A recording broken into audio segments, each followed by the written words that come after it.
Welcome to chapter 12 of the tale of Despereaux. Adieu.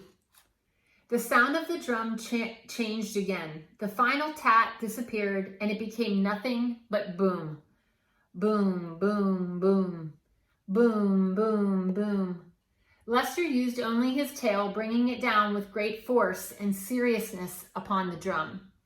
The threadmaster retreated. The room full of mice fell silent, expectant, waiting. And as Despereaux stood before them with the red thread around his neck and the 14 members of the Mouse Council perched on the bricks above him, 2 burly mice came forward. Black pieces of cloth covered their heads. There were slits for their eyes. "We," said the bigger of the 2 mice, "will escort you to the dungeon." "Despereaux," Antoinette called out. "Ah, my Despereaux." Despereaux looked out into the crowd of mice and saw his mother. She was easy to spot. In honor of her youngest mouse being sent to the dungeon, she had put on a tremendous amount of makeup. Each of the hooded mice put a paw on Despereaux's shoulder. "It's time," said the one on the left, the first hood.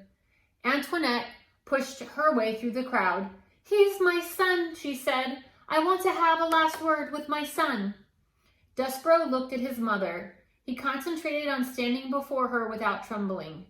He concentrated on not being a disappointment. "Please," said Antoinette, "what will happen to him? What will happen to my baby?" "Ma'am," said the first hood, his voice was deep and slow, "you don't want to know." "I want to know. I want to know. He is my child, the child of my heart, the last of my mice babies." The hooded mice said nothing. "Tell me," said Antoinette. "The rats," said the first. "The rats," said the second. Yes, the rats, what of them?" "The rats will eat him," said the second hood. "Ah," said Antoinette, "Mon Dieu." At the thought of being eaten by rats, Despereaux forgot about being brave.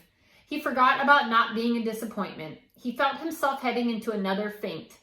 But his mother, who had an excellent sense of dramatic timing, beat him to it. She executed a beautiful, flawless swoon, landing right at Despereaux's feet. "Now you've done it," said the first hood. "It doesn't matter," said the second. "Step over her. We have a job to do." "Nobody's mother is going to stop us. To the dungeon." "To the dungeon," repeated the first hood. But his voice, so deep and certain a moment ago, now shook a tiny bit. He put a paw on Despereaux and tugged him forward, and the 2 hoods and Despereaux stepped over Antoinette. The crowd parted. The mice began again to chant, "To the dungeon, to the dungeon, to the dungeon." And the drumbeat continued. Boom, boom, boom. Boom, boom, boom. And Despereaux was led away. At the last moment, Antoinette came out of her faint and shouted one word to her child. That word, reader, was adieu. Do you know the definition of adieu? Don't bother with your dictionary. I will tell you. Adieu is the French word for farewell. Farewell is not the word that you would like to hear from your mother as you are being led to the dungeon by 2 oversized mice in black hoods. Words that you would like to hear are, "Take me instead," "I will go to the dungeon in my son's place."